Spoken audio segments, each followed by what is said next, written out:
нойрго хонсон байна те. Үгүй. Гайгүй. Сумс нөхмөд ярьсан. За энэ 7 өдрийн newsletter podcast-д автомор. За энэ 7 өдрийн захирал бит хоёр ер нь мэрэгжил сонголт, сургууль соёлын талаар тэгэхээр хөрөнгө оруулалтаас жоохон хазаагаад өөр сэдвийн талаар ярьсан. Тэг бас залуу хүмүүстэй илүү ойрхон. Тийм залуу хүмүүс илүү ойрхон.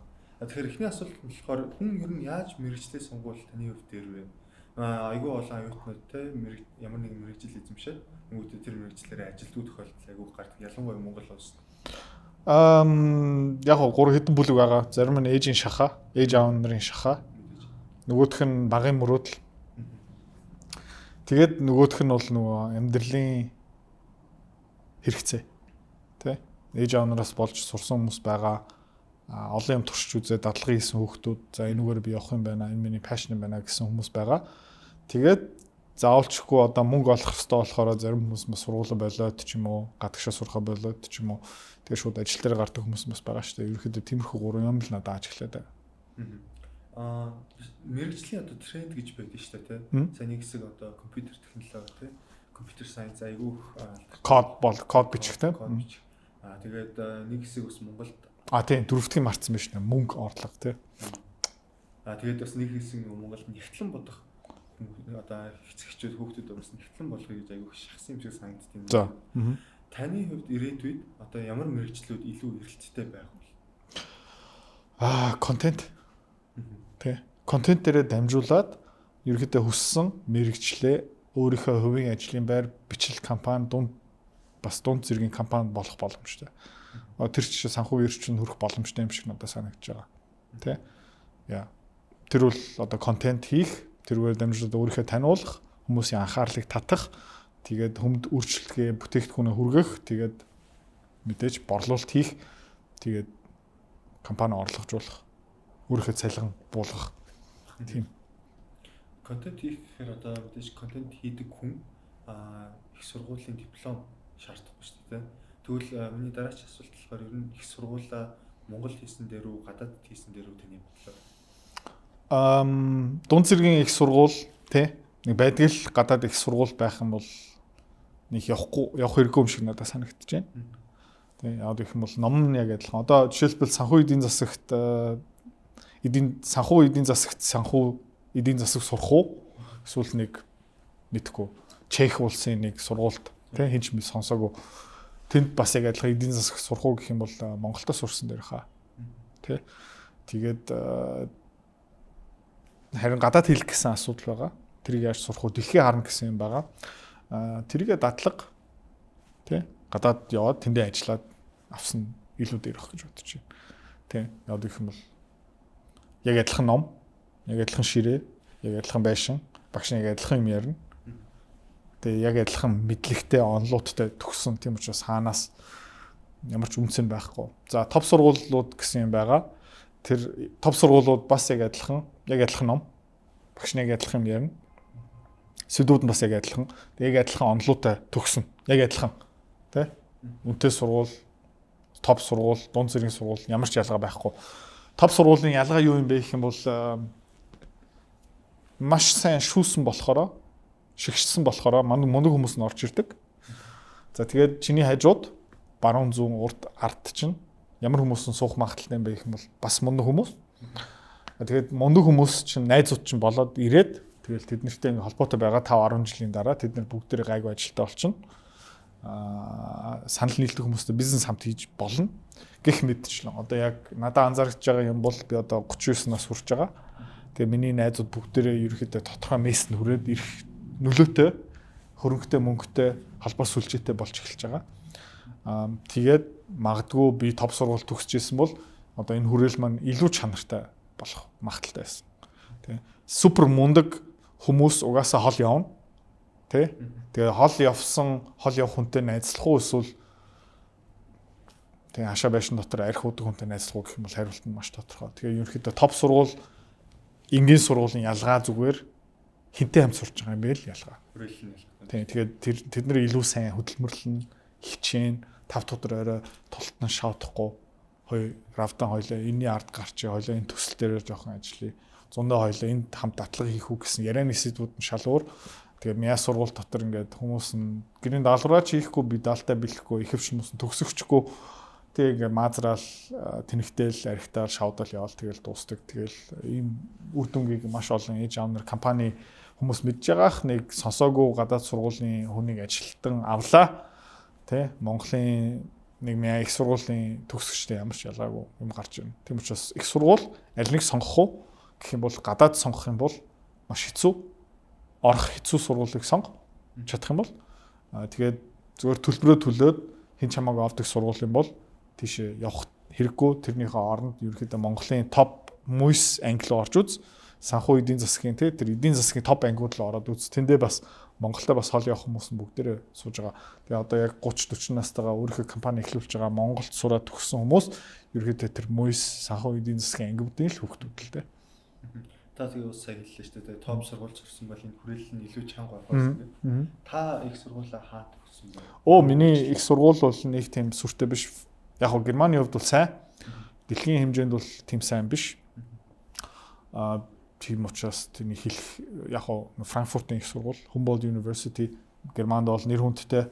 Гэхдээ амар юм сүртэй юм биш. Тэгээд их сургууль яг ясны дараа би Монгол руу буцаага явцсан л та. Тийм учраас тэр холбоо сүлжээгээ ч ашиглах байгаа. Яа. Гэхдээ Франкфуртын тэр сургууль руу явах уугүй юу гэх юм бол яв. Гэхдээ миний сургууль тэрний нэг хол. Минийх нэг супер биш ээ. Ямар мэргэжлэр тас сурсан бэ? English American Business and Culture Studies. Тэр юм байх юм бол English language, англи хэл, тэ бичих, унших, literature гэх мэтчлээ. Тэгээд нөгөөх нь бол нөгөө business studies дотор нөгөө бизнес удирдлага, эдийн засаг санхүү орсон байсан. Тэ. Тэгэхээр та тэр сурсан юмнуудаа одоо яг хэрэгжүүлж байгаа юм шиг санагдаж байна л да. Бичих чадвартай номер Тэгтээ сургууль сурч ирсэн юмнууд нэг ч юм ашиглахгүй байгаа. Тий. Тэгээ тийшээ ерөөхдөө маш их тойроод явсан. Том богт жишээлбэл бизнес шинжээч орж исэн. Датан дээр ажиллана, Excel дээр юм энэ чартууд гаргана, презентацнуудаа бэлтэн гэх мэт чинь. Дараа нь Ариг банк руу ороод тэндээ ерөөхдөө зөвлөхөөр орсон эхлээ. Тэгээ дараа нь 2 салбар өдөртөө явж исэн. Тэр бол нөгөө зээл гаргалт, борлуулалт, тий. Дараа нь ард санхүүгийн нэгдэлт хөрөнгө оолт хариуцсан захирал байсан. Тэгээд Art Securities гэдэг компани гүйцэтгэх захирал тэр бол борлуулалт. Тэгээд баг зэрэг контент хийгээд эхэлсэн тухайтай. Тэгэл одоо ингээ харах юм бол баг багаар тэр санхуулаа явж байгаа. Тэгээд бизнес удирдлага руу угаасаа явж байгаа. Гэхдээ идрат ерөөхдөө өдөржин юу хийдэг юм бэ гэх юм бол ер нь бол контент хийгээд байгаа гэж хэлж болно. Тэгээд бичиж байгаа тий. Хизээ ах ер нь хөрөнгө оруулалтын талаар судалж эхэлсэн бэ? 13 настайдаа манай ээж надад баян ядуу авсан. Тэгээ би угаасаа дотроо байнга мэддэг байсан. Эдрээ чи мөнгөтэй олноо, чи мөнгөтэй олноо, чи мөнгөтэй болно шүү. Үргэлж бизнестэй олноо гэсэн бүр багын ойлголт явж лээсэн. Тийм учраас дотроо угаасаа тэр байсан. Тэгвэл одоо энэ топ их сурвалж өгсөн хүмүүстэй амжилттай байна гэсэн баталгаатай ер нь диплом амжилтын баталгаа болж өгдөг үү? Үгүй, ерөөсөө тийм биш. Тэ. Ер нь сайн сургууль төгснөө тэр хүмүүсийг яагаад авдаг юм бэ гэх юм бол нөгөө сургуулиуд маань маш сайн шигшдэг. Тэ. Одоо жишээлбэл Harvard сургууль руу хэдэн зуун мянган хүүхдүүд үргэлжлээ явуулдаг. Тэгээд тэднээс маш цөөхөн хамгийн мундагуудын түүгээд авч ийна гэдэг чинь нөгөө алмаацуудын түүгээ явж байгаа гэсэн үг байхгүй юу? Тэгээд тэр Harvard сургууль маань ерөөхдөө супер хүүхдүүдийг бий болгодог юм ерөөсөө байхгүй. Анханасаа супер потенциалтай хол явах хүмүүс тийш өргөлөө өгөөд тий угаасаа алмаацуудын жоохон зүлгэл хай явчихдаг байхгүй. Тийм учраас тэр диплом бол ерөөсөө тийм биш ээ. Ер нь бол дотор мотор тий хичээдэг байх хэвээр сониоч зан өөрөө юм сурдаг амбицтай тодорхой хэмжээний үлэн зантай гэх мэт чинь тийм юмнууд байж иж тий залхуу биш хүмүүс ерөөхдөө хол явна. Тий тийм учраас чиний характер ч юм уу илүү хол явуулнаа. Тэр диплом ер нь энэ борлуулалтын салбар юм бол контентын салбар бол ямар ч диплом хэрэггүй, video editing ямар ч диплом хэрэггүй, computer science, coding чи сайн кодер одоо хаанч сурч болно диплом ерөөс хэрэггүй. Зүгээр ингээд өдөр олон сайжирч байгаа юм бол хэрэггүй. Тэгвэл их сургуулаа төгсөөгүй те анхны ажлын байр дээр гарч ирж байгаа хүнд та ямар зөвлөгөө өгөх вэ? Нэг цалингийн боолны доор бити ороо. Тэ? нэг офисын улс төр хийдэг хүмүүс зөндөө байгаа. Миний анхны ажлын байр дотор бас хэдэн улс төр хийдэг. Тэ нэг ажил хиймээргүй байгаа хэрнээ ажил хийж байгаа юм шиг дүр үсгдэг тийм хүмүүс байгаа байхгүй. Тийм хүмүүс эргэн тойрон байсан л та. Тэднээс ерөөхдөө хол зай тавиад тэгээ яг ингээ ажилдаг. Naval Ravikant-ийн подкаст сонсоод ерөөхдөө аюу гоё үг сонссон. Эзэн сэтгэлээ гэсэн юм байгаа. Тэ тэгээд чи өөр хүний компани дотор эзэн сэтгэлээ гаргаж чадахгүй юм бол нэгдүгээр чи өөрийнхөө компани дээр эзэн сэтгэлээ гаргаж чадахгүй. Тэгээд өөрийнхөө компани дээр эзэн сэтгэлээ гаргаж чадахгүй учраас чи өөрийнхөө компани эзэн хизээж болохгүй. Чи нэг компани дандаа фейлднэ. Тэгмээс миний хэлэх гээд байгаа юм сургууль төгслөө аль болох хүчтэй эзэн сэтгэлээтэй хүмүүс дотор ороорой. Тэгээд том компани руу орох чадваргүй юм бол жижиг компани те шууд захирлын дор эзний дор. Тэгээд тэндээ ингээ юм хий. Тэгвэл одоо ингээд хэдэн жил ажиллажлаа. Тэгээд ер нь бол яг равдангийн үйлдэл хийсэн дүү зүгээр.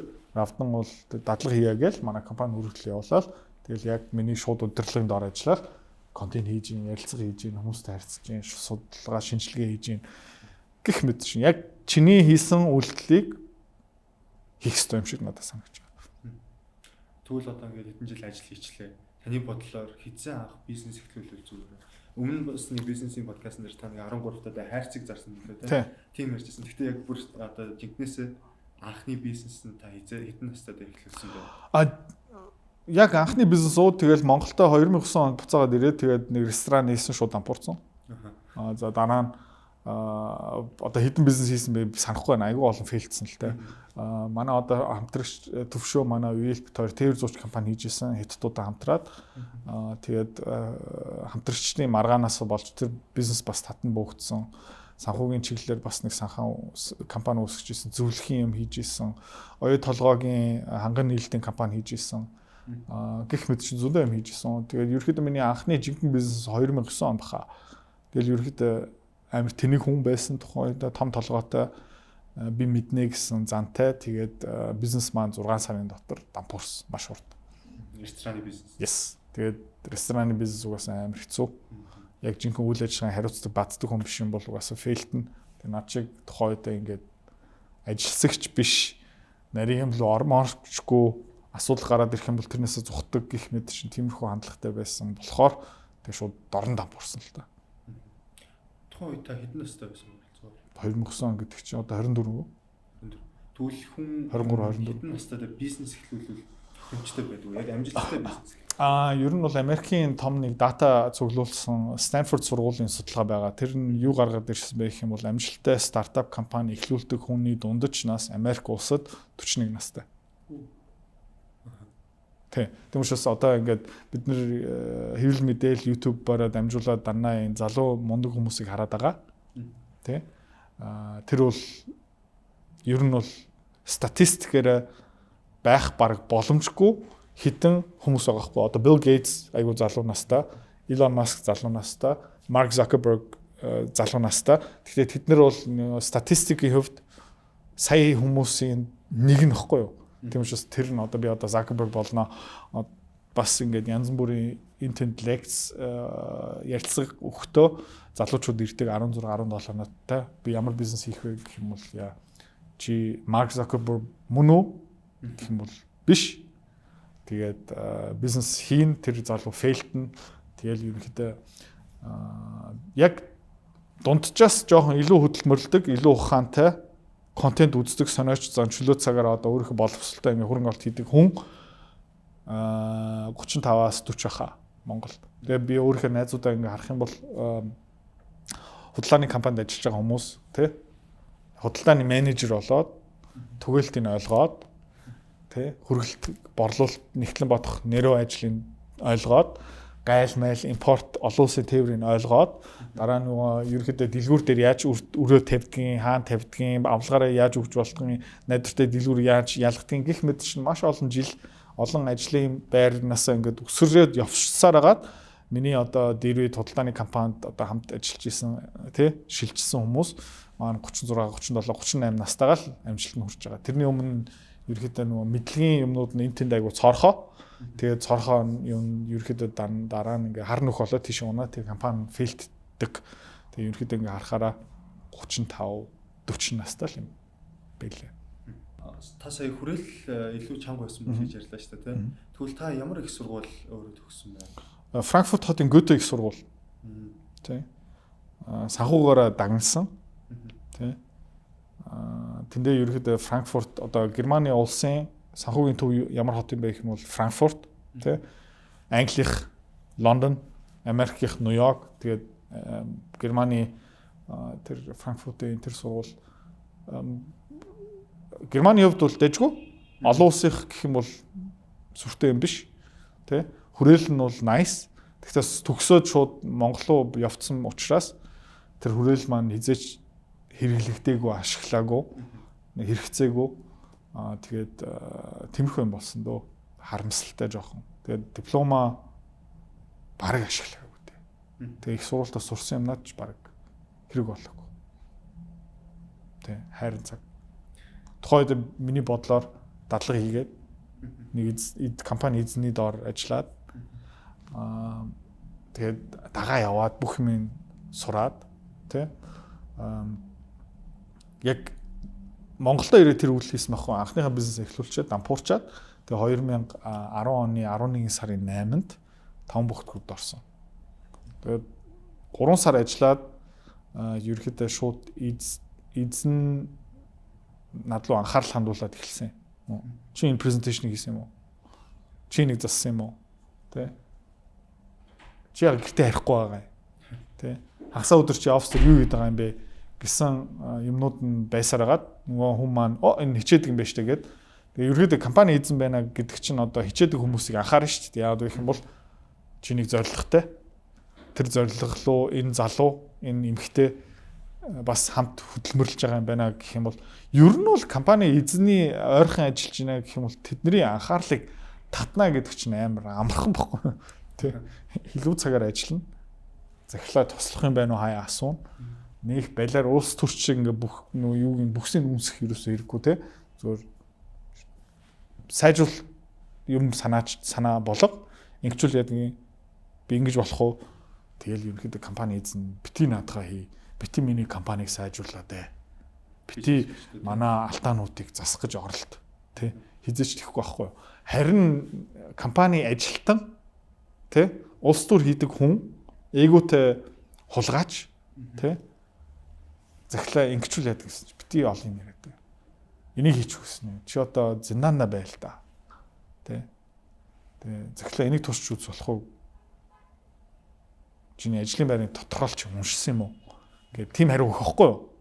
Эзэн сэтгэлээдээ биш. Гэхдээ нэг талбайны өмчлөгч нэг офисын томоохон албаны машин туслах 9 сар нэгтээ дугаарын араас явсан ажилтан яг тэгж сэтгэх байх. Гэхдээ яг компани эзэн хизээч тэхгүй. Тэгээд ихэвч хүмүүс нь ямар байдгийг чамаас асууж байна. Тэгээд эзэн сэтгэлээдээ биш байхгүй. Тийм учраас эзэнгийн дэргэд эзэн сэтгэлээр гаргах юм бол хизээний цагт тэр эзний анхаарлыг татнаа. Тодруулаа хэлэхэд 2010 онд азтай үе байсан. Тухай Томбокс Group компани өнөөдөр шиг ингээд гигант болоогүй байсан. Баатар сайхан хулан захирал 3 давхарцсан суудаг байсан. Тийм учраас 3 давхар руу гарна гэдэг чинь боломжтой. Одоо хаан банк цамхны хэдэн давхар сууж байгаа бүүмэд тийш нэвтэрнэ гэдэг чинь одоо маш олон давхар маш олон ажлын байрын мест тэгээд одоо сүлд сонсноороо бол Баатар сайхан захирал ихэвчлэн компанийхаа гүйцэтгэх захирал байха болж байгаа. Одоо chairman тэ тууцын дарга марга одоо тийм учраас одоо бүр олтхоо байж байгаа байхгүй юу? Одоо Япон, Солонгост байгаа хүмүүс тэрийг яг сайн мэдэх бах. Бизнес эзнүүд нь бүр ингээд тэнгэрийн амтны шиг ингээд нисдэг тэргээрээ бууж ирээд ноохлогч гараа явчихдаг хүмүүс болцсон. Тийм учраас яг эзэн сэтгэлээдээ хүмүүстэй ингээд ойртох айгүй боломжгүй. Цаг тэгээд энэ одоо өнгөрцөн үгүй юу гэх юм бол би л үгүй гэж бодож байгаа. Яагаад гэх юм бол энэ тэнд бас компаниуд өсөөл явж байгаа. Тийм. Тэгэхээр таны хэлж байгаагаар энэ стартап компанид ажлын гараагаа эхлүүлвэл илүү өрөөгөөжтэй байх юм бол. Яг стартап компани аюултай. Ихэвчлэн дампуурч. Тэгвэл жишээлбэл одоо санхүү эдийн засаг сурж байгаа хүн бол одоо сонголтууд байгаа тий. Одоо манай автомата надлуу өргөдөл явуулж болно тий. Мандал санхүүгийн нэгдэл бас 2-3 жилийн өмнө эхэлж исэн. Бас одоо цамхаг эзэмших арай болоогүй байгаа. Ганц зураг захирал одоо энэ тэнд бариад авах боломжтой. Instagram-аараа юм бичих юм бол мануу хариулах магадлал маш өндөртэй. Тэ. Одоо одж байгаа л жишээлбэл сошиал медиа хаягч байхгүй байх. Тэ. Байсан бол нэг туслах нь хариулж байгаа. Тэ. Утасны дугаар тэр супер баяжуудын утасны дугаарын дуу нь ямар байдаг мэдэх үү? Нөгөө бидний ингээ дуу ингээ дүүд дуурдаг штэ. Тэднэр цаана Mobicom ямар дуу тавьчих юм бэ гэх юм бол таны залгасан дугаар холбогдох боломжгүй. Шууд аудион тэр явчих байхгүй. Тэгтээ дуудаж байгаа. Тэ? Тэгтээ дуудаж байгаа хэрнээ таны залгасан дугаар холбогдох боломжгүйгээд шууд нислаад байгаа байхгүй. Тэ? Тэгтээ цаана тэр баян хүний утсан дуурж байгаа. Тэгэхээр чи ингээд холбогдсон болчихё гэл тасалчдаг байхгүй юу. Тийм учраас тэр хүмүүс л хүрнэ гэдэг одоо худлаа. Гэхдээ дунд зэргийн компани те аль хэдийн тэр бомтон болцсон айгүй хол явж байгаа хүмүүс хаасаагүй өсөд байгаа. Манай Монголын эдийн засаг өсөж байгаа учраас компаниуд шинээр бас бий болж байгаа. Тийм учраас эцдүүд хаасаагүй шинээр төрж байгаа. Тийм учраас боломж байгаа. За өдрөө цэцэрлээ маш их баярлалаа.